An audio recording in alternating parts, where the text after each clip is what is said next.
The music icons who called LA's Laurel Canyon home. Jimi Hendrix. There's nobody like Jimmy playing the guitar like that. The Doors. Jim Morrison was one of the people that was always part of our little clique. The Monkees. I'm told I had a great time. Now, Tina Malave has the inside stories. Eye on LA presents The Legends of Laurel Canyon. Hi everyone, I'm Eye on LA's Tina Malave. Now it's fitting that the first time that I ever heard about the music legends of Laurel Canyon was when I was doing a story here at the Houdini Estate. Because what happened in Laurel Canyon in the mid-60s and into the early part of the 70s was truly magical. Now there's no way I could tell all of her tales in 1 hour or spotlight every band and musician who spent time here. So tonight I'm going to share some of my favorite stories that I've learned over the past year about a very special place during a very important time in music history. Once upon a time, there was this place called Laurel Canyon. And if you had been fortunate enough in the mid to late 60s to have lived there, you would have found yourself among the most magical of people. In 1965, half of the population of what we call the Western world was under the age of 25. You have a revolution and evolution in consciousness when you have a condition like that. You know, we were the new generation. We were the hippies, you know. We all felt like brothers and sisters, and there was love was in the air and peace and there was lots of wonderful music happening. Laurel Canyon was the epitome of the summer of love. I mean, people, girls and boys hitchhiked up and down the road. We saw the possibility of a way we could live. There was no separation between races or gay, straight, whatever. You know, it was all love, and the whole canyon was thick with it. All the hip people moved there because it was right by the Sunset Strip, but it was in the forest at the same time. So you could have both a city, country and city, town and country effect. I think initially musicians kind of congregated here is because it was inexpensive to live. You had all of these people from like the Doors, the Byrds, Buffalo Springfield. I lived across the street from Mark Volman of the Turtles, Jackson Browne. Right up the hill from Mickey Dolenz and Joni Mitchell and Frank Zappa. It never occurred to me that, you know, 20, 30 years later, this would be, a part of a history. My neighbors were Linda Ronstadt, John Mayall, Cass Elliot, the guys from Three Dog Night. The band Love, Crosby, Stills and Nash. You know, there were some girls too. Of course, I paid attention to the boys. What was the vibe like when you were living there with all these people?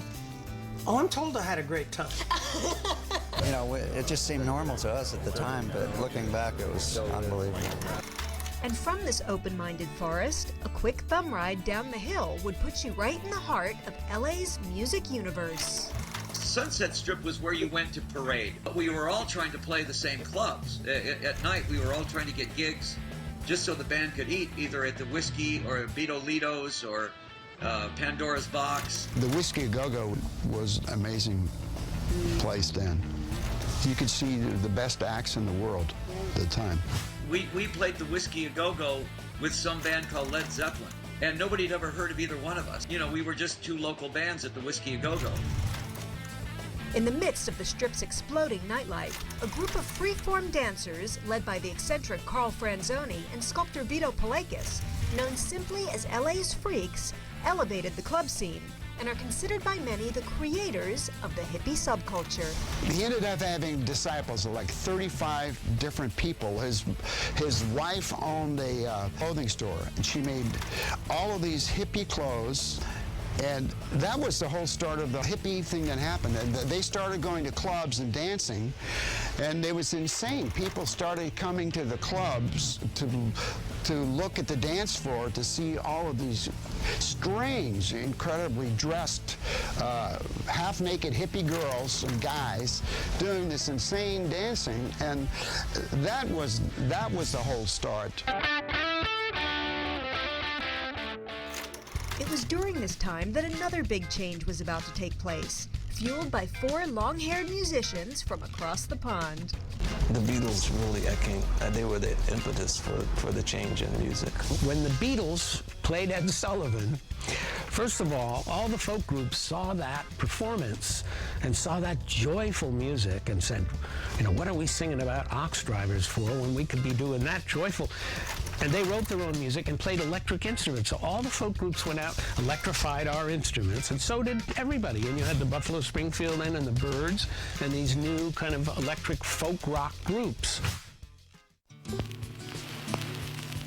In 1964, the Laurel Canyon-based group The Byrds were made up of David Crosby, Michael Clark, Gene Clark, Chris Hillman, and Roger McGuinn. And their new folk rock sound was the talk of the town. When we saw the Byrds play at Ciro's, it just kind of really knocked us out seeing them. And they had what was called the Sherwood Forest crowd. These were the freaks, the hippies, Vito and Carl Franzoni and those people. So they were there, and they brought the crowds in, just came basically to gawk at them.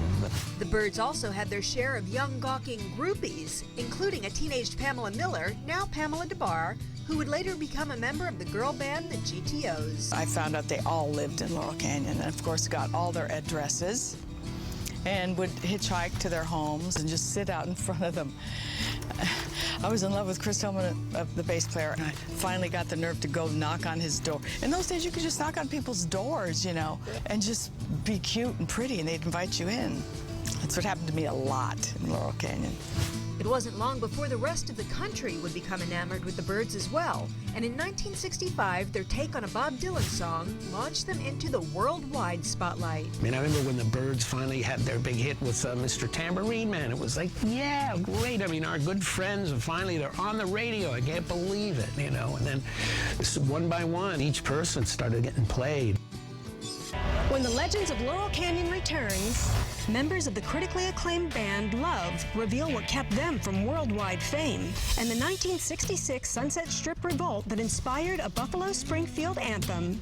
And later, People said it didn't happen, but it definitely happened. a longtime Jim Morrison controversy is put to rest. In 1965, the influence of the Beatles was palpable in the Laurel Canyon music scene. Everybody started writing their own music, which was way different because Frank Sinatra never wrote any songs, Elvis Presley never wrote any songs, but these guys did. And it started with the Beatles and Bob Dylan. That was a huge sea change in the music business, you know. You used to have singers and songwriters, and now you had singer-songwriters. Where are you walking? I've seen you walking. Have you been there before? We lived on Lookout Mountain. We also lived on Kirkwood, maybe a half mile up. These two identical houses, and we had both houses, and we lived there for quite some time. I think we paid something like $100 a month or something for each house, which is incredible.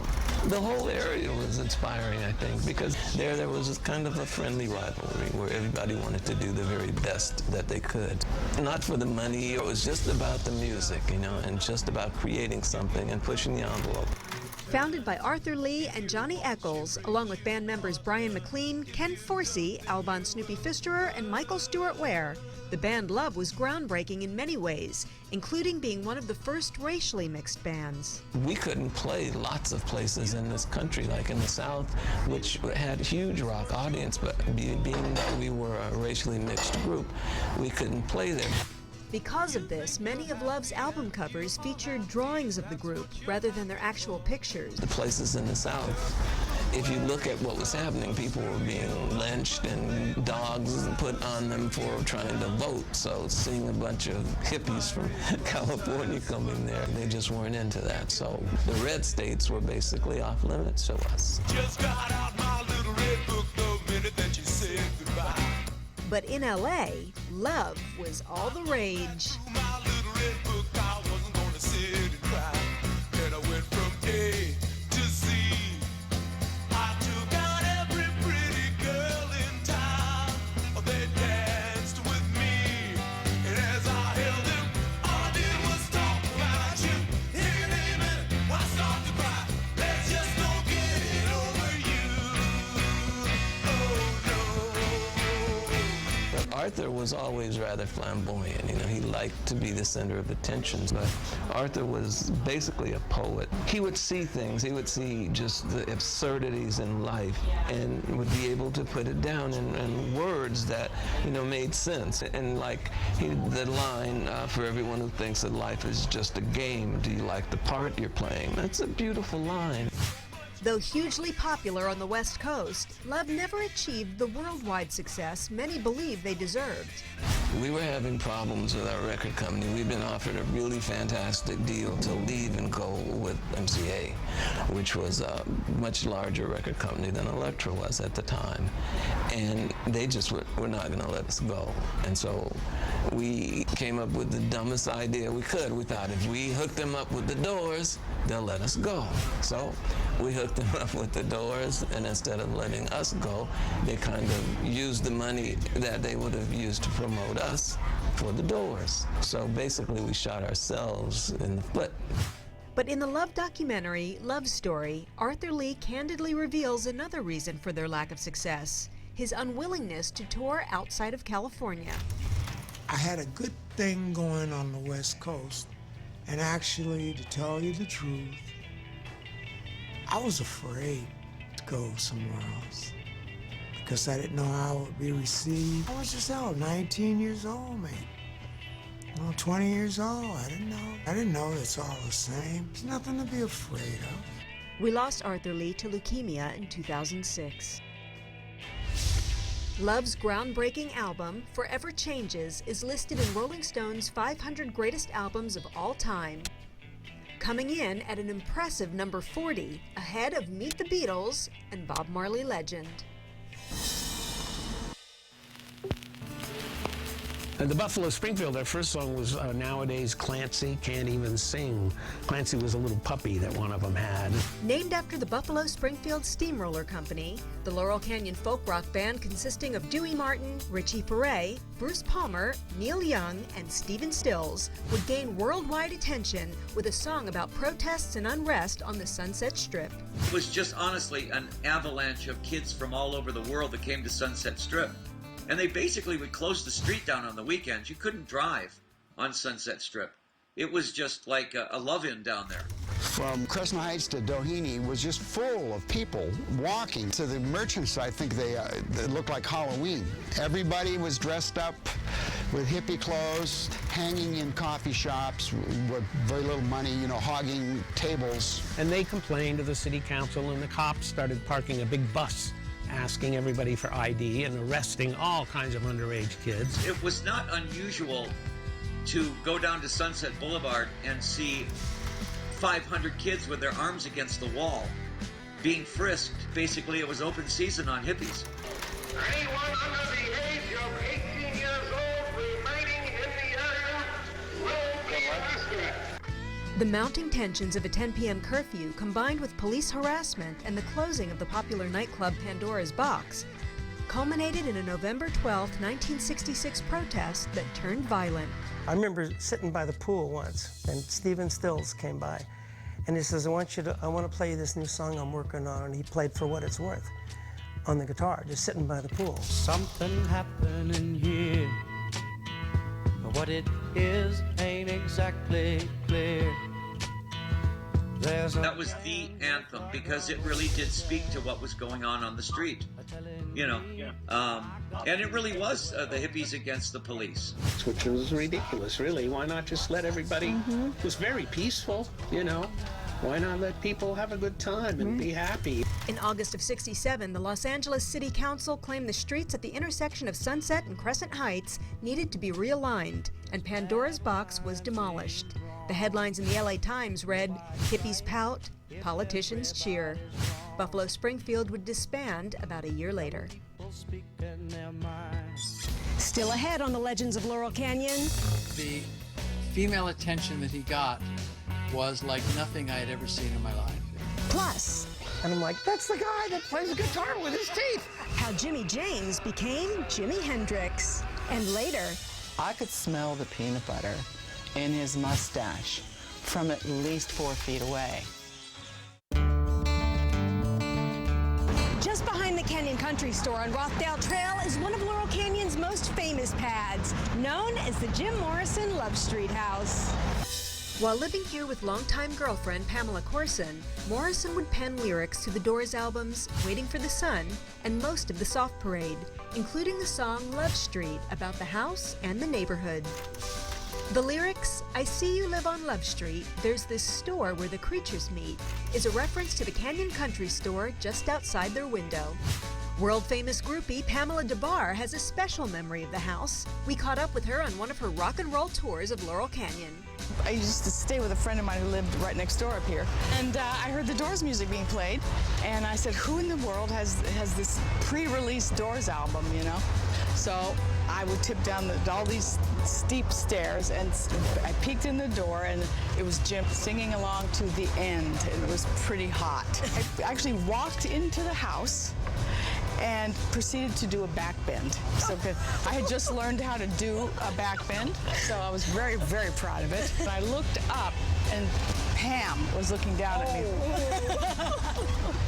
And she said, "Get the bleep out of my house." The female attention that he got was like nothing I had ever seen in my life. As much as he wanted to be in the public eye and to be a rock star, he hated it. He was trying to, you know, to be taken seriously as an artist, as a musician, rather than a sex object. And I kept telling him, dude, it's all part of it. And if you didn't look the way you look, more than likely they wouldn't listen to you. So it's all part of the package. But he never understood that. He was overwhelmed by all the attention, which I think is what led him to drink more. And that led to legendary fights between Jim and Pam. The neighborhood would all hear it. The people at the Canyon Store would see it. What they particularly see would be Pam throwing Jim's clothes out the window, his record collection, and if it was a really bad fight, his book collection, which was very important to him. On New Year's weekend of 2012, an arson fire destroyed much of the house, which is currently being rebuilt. But the Love Street house is no stranger to fires, and one in particular is a widely debated subject. Then photographer Bobby Klein was Jim and Pam's neighbor. They were in love. They were in love. It was very tender, and when Jim was straight, it was beautiful. There's always been this big controversy about this one scene in the Oliver Stone film where Jim puts Pam in the closet and lights it on fire, and many people have said it never happened. No, it happened because Pam came to my house right after, and we were one house separate from each other. Jim was accusing her of sleeping with some playboy around town, and he was pretty messed up. He got really, really angry, threw her in the closet, lit the closet on fire, and it happened. She came to my house afterwards, freaked out. So you went down and you actually saw that the closet had been on fire? All around the edges, it was all smoke. Yeah, there was a lot of people said it didn't happen, but it definitely happened. Sadly, the normally quiet and reserved poet would face many personal demons in his very short life. I could see it was a bit too much. It was a bit uncomfortable, because at the very heart and core of who Jim was, he was truly a gentle soul, very sweet, and also very kind.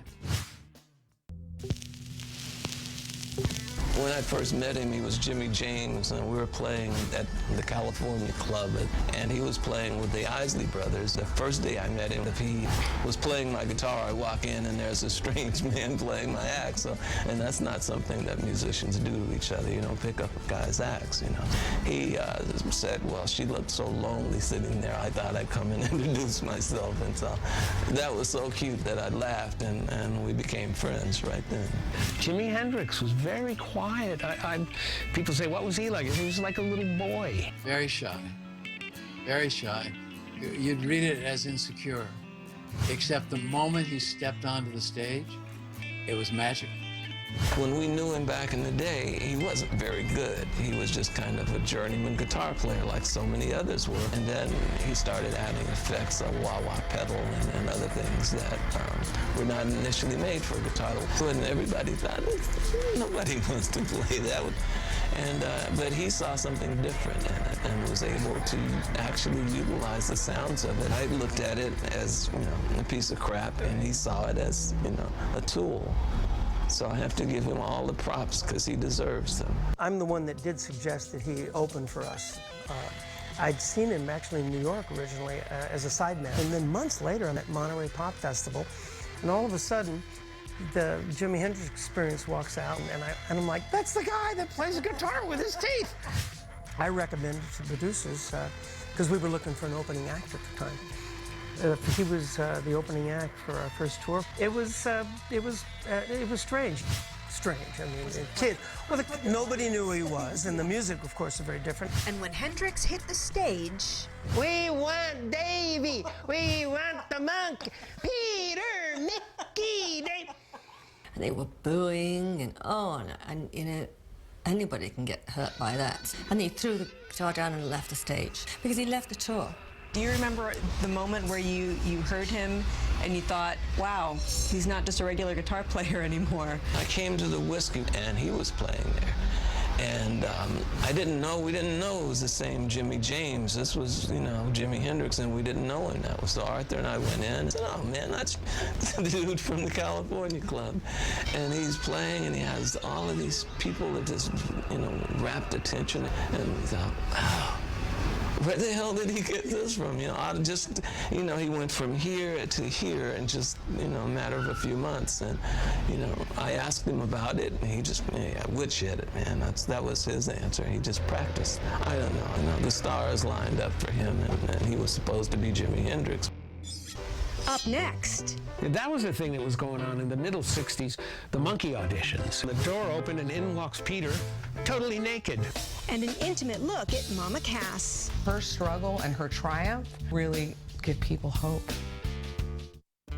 Now, you might not believe it, but during the 60s, two of the most notorious party houses in Laurel Canyon actually belonged to members of the Monkees, Peter Tork, and just up this street, Mickey Dolenz' house. Look at these little boyish, innocent faces that you guys have. Who knows? Well, we were going crazy in the canyon there. Compared to what goes on these days, right. It actually was very innocent and naive.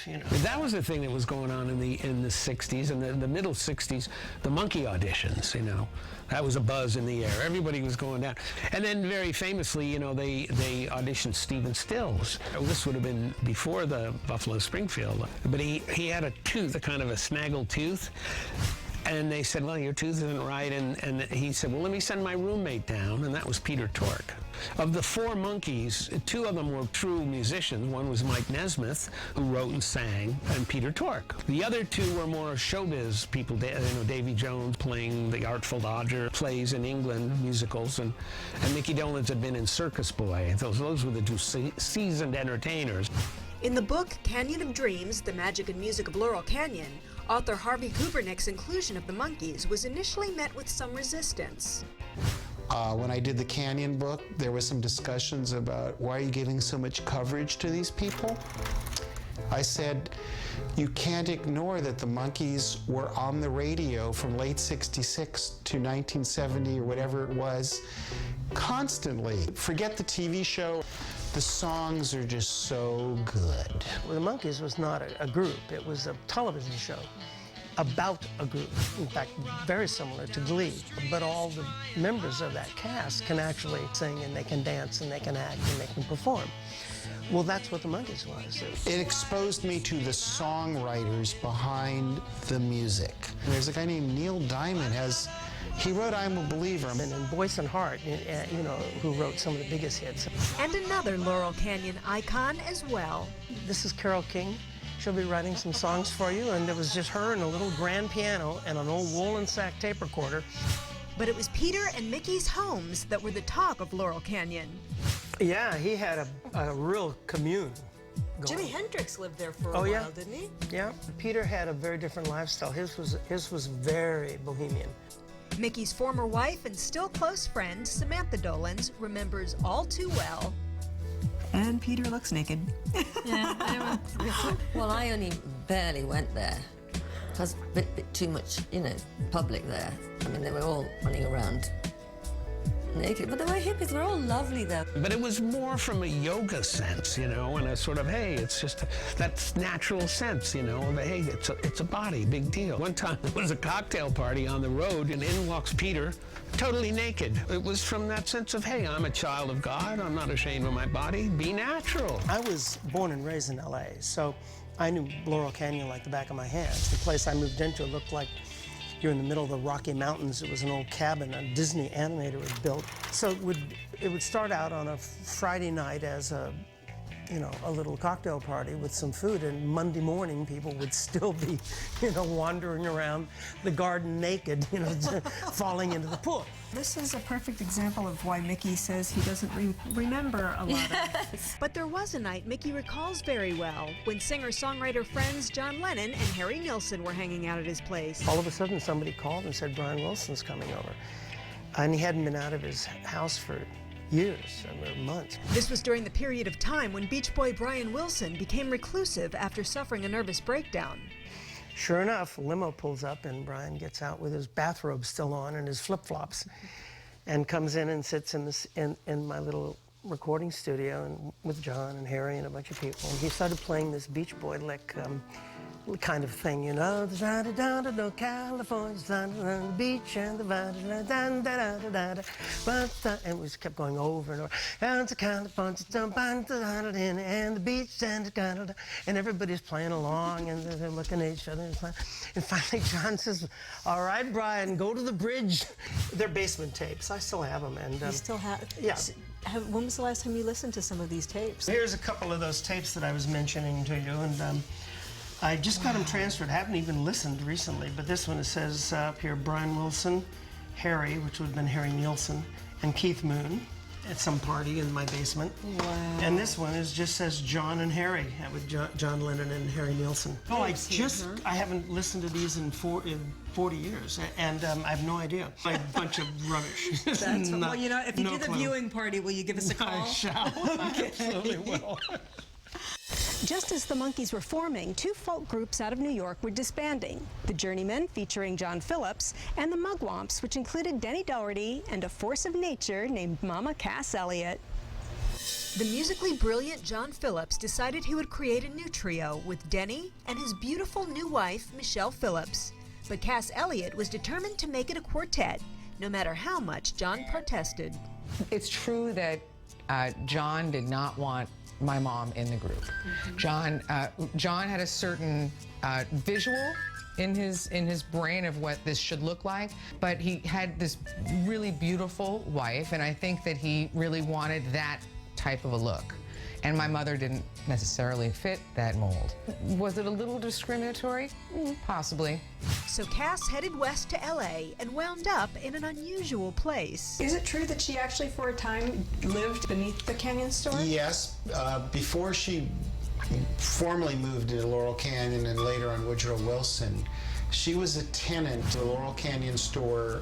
Current country store owner Tommy Bina took me downstairs to show me Mama Cass's old apartment, which is now used for storage. Okay. So this is the room. This is the room she used to live. This is something. And you said there's a secret passage back there? Yeah, you want to see the secret passage? This was a passage. You see those steps? Yeah. It was a secret passage. Was going to a parking lot. So when she was leaving and coming, nobody would see her. It wasn't long before John Phillips moved to LA and finally let Cass join the group, and the Mamas and the Papas were born.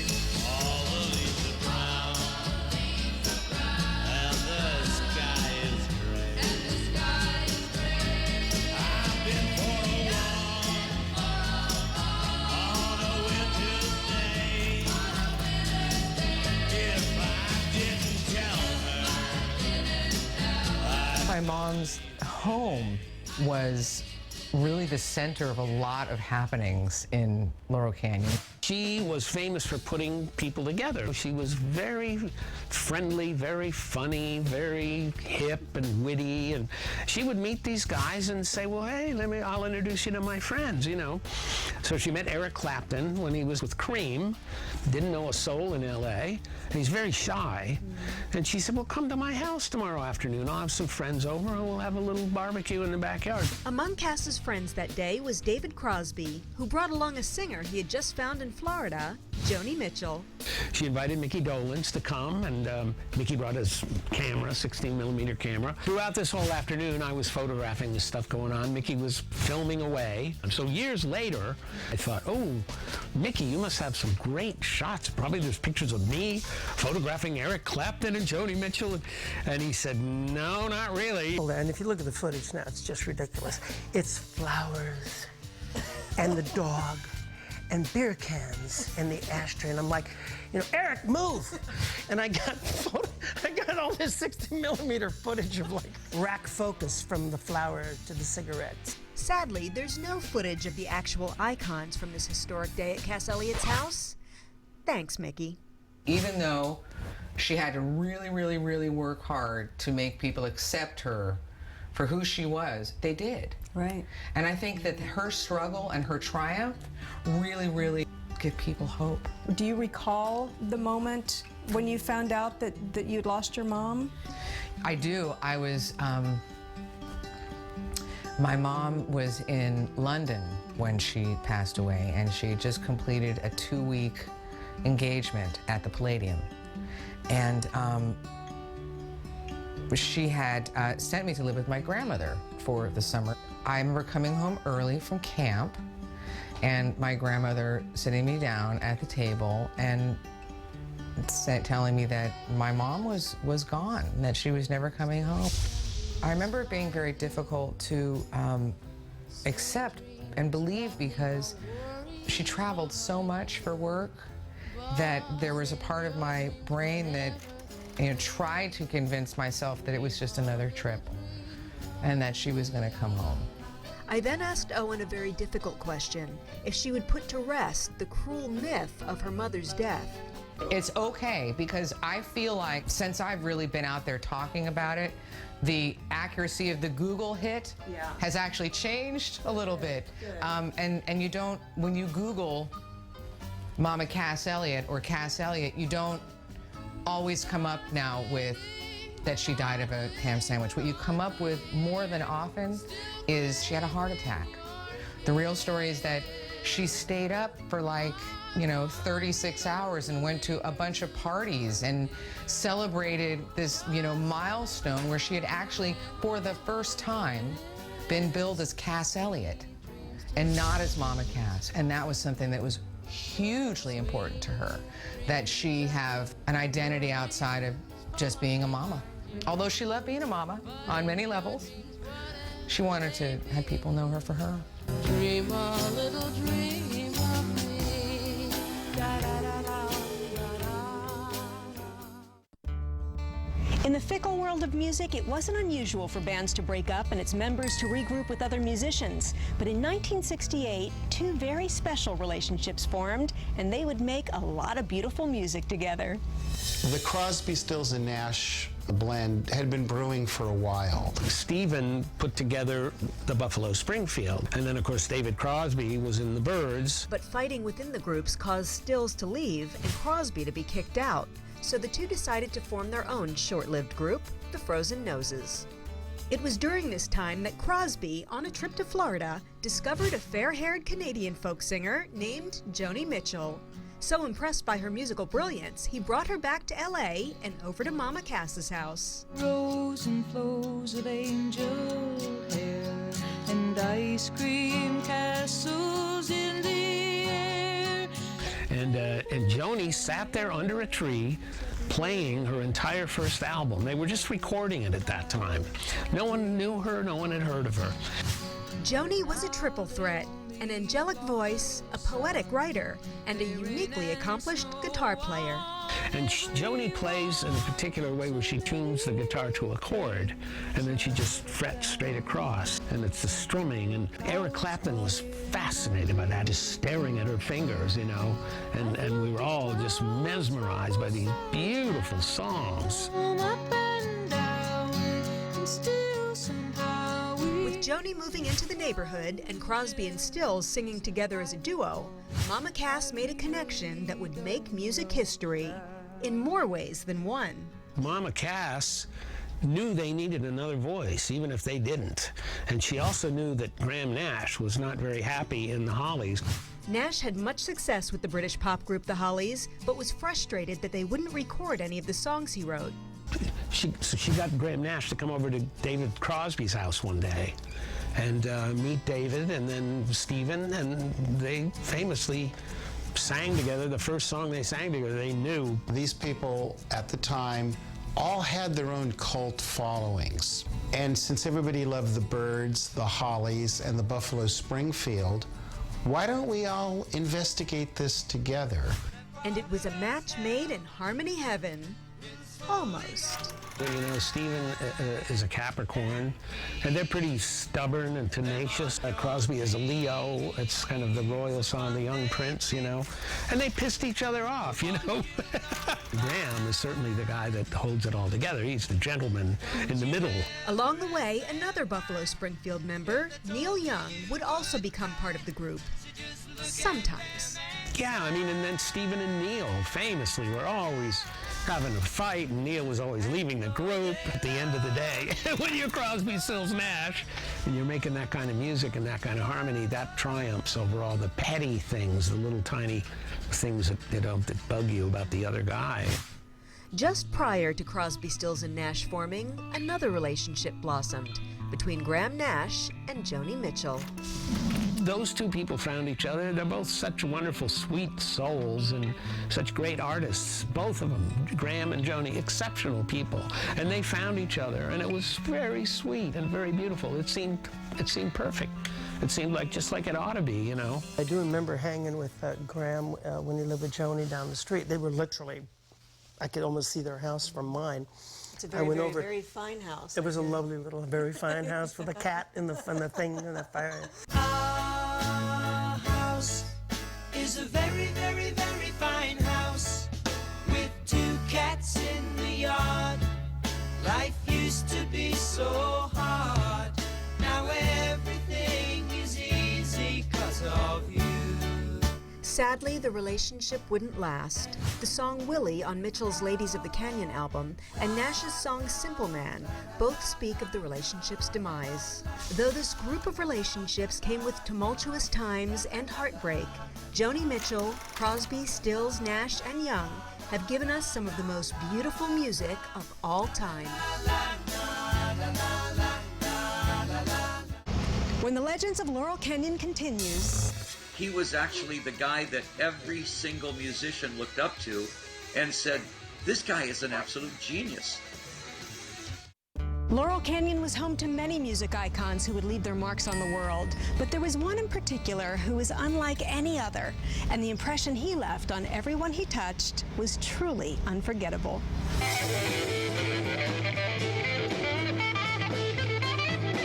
You know, when Frank Zappa first came out, everybody thought he was a clown. Everybody thought he was sort of the court jester of rock and roll. Until you really started listening to Freak Out, and you started listening to We're Only in It for the Money or Absolutely Free, and you realized that he was not just that, he was the maestro.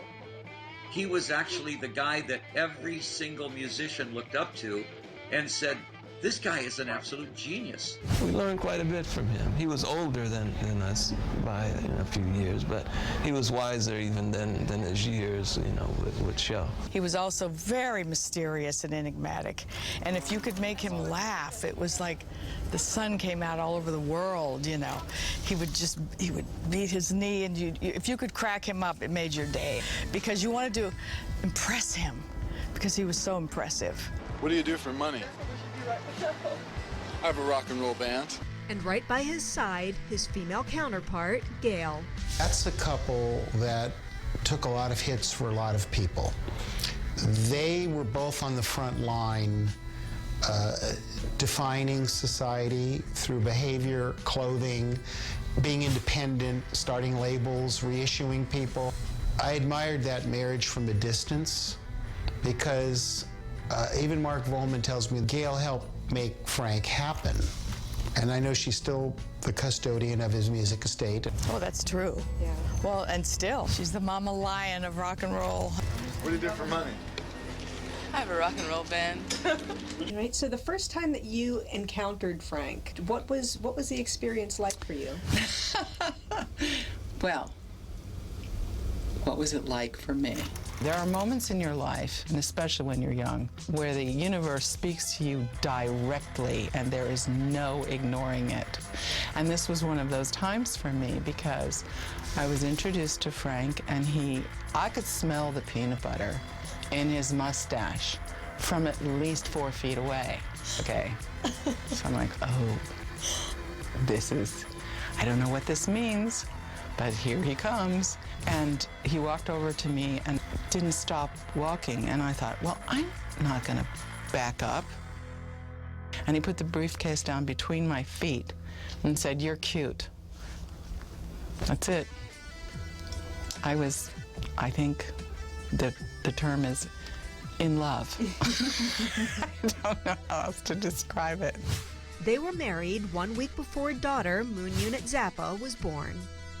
For a very long 4 months, the Zappas lived at the infamous log cabin at the corner of Laurel Canyon and Lookout Mountain, across from the Houdini estate. The ridiculous part is, yes, everybody lived there. The members of the band, the artist who did the album covers, Frank's secretary, and people that just showed up from time to time. But you were always amazed to be sitting there, and all of a sudden, who would walk in the door? It'd be John Lennon, Mick Jagger, or Brian Wilson, or the LA Philharmonic. You never knew who was going to be there. It was 4 months of hell trying to raise a child, by the way.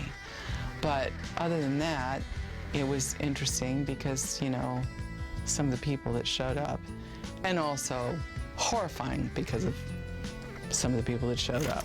I think we perhaps inspired some of the people who liked what we do to get a little bit looser and a little bit more devious. And as I said before, about progress not being possible without some sort of deviation. Meet a few deviants. Some of those deviants included Zappa's band, the Mothers of Invention, Alice Cooper, and the all-girl band, the GTOs. And what Frank really loved doing was capturing a moment in time. With the GTOs, he wanted to save, you know, these teenage girls and their wacky experiences forever. So he thought we should write our lives into song, and he would do a record with us. So that's what we did. The great thing about Frank was he would make fun of politics, and he would make fun of the establishment, but he would make just as much fun of the hippies, and make just as much fun of rock bands. So everybody was fair target for Frank. I'm not intent on shaking them up. Well, I perceive what I do as a special type of entertainment for a specialized audience. If you're accustomed to ordinary rock and roll, then maybe what we do makes you think that it's shaking them up, because most other rock and roll has no information content in it. And the basic function of it is to provide wallpaper to your lifestyle, and our music is different from that. But above all else, Frank Zappa is considered by many one of the greatest composers of our time. He might have incidentally been a musician and a great guitar player, ultimately, and certainly, you know, a wit and all of these other things that he's proved to be. But first and foremost, he was a composer, and there's no way that he could do anything but write music. And contrary to those who may judge a book by its cover, this band leader had no tolerance for drug use. He just felt that, you know, you can't perform very well on drugs, and his music required some very precise adherence to what's on the page. If you were in the Mothers of Invention, you were the best player in LA, because he would only take the best players, because you would have to be in order to sit and read Frank's music. Do you still talk to him? I don't know that I talk to him as much as he talks to me. First of all, I see him in my children. Every day that I see my children, he's there, he's present for me. And as far as him telling me things, you'd be amazed the number of interviews that I've done where if somebody pressed a point that I just thought was vile. They'd go home and find out they didn't have it on tape. You know, it's crazy. But he's rescued me so many times in my life since he's been gone. So when you drive around this area, does it feel good to you? Does it bring back memories? Yes, it does. It's strange, but the vibe is still here. You see the place, and then you remember all of the different people that lived here, all of the music that came from here. And so it lives inside of your heart. We had it. It was there. What you imagined you could live. And anybody who you speak with who were part of that experience at that time, in that place, had a taste of what the whole world could be like. I can see similar things that were happening in Los Angeles and happening again in other parts of the world. There's a Laurel Canyon in somebody's soul everywhere in the world today. Those of us that experience and survive, it's our responsibility to teach that and to teach peace and to teach about loving other human beings as equal. In the 60s, artists believed they could change the world with their music. And for a short period of time, in a very special place called Laurel Canyon, they did. For more on today's show, go to abc7.com/IONLA. I'm Tina Malave. See you next time.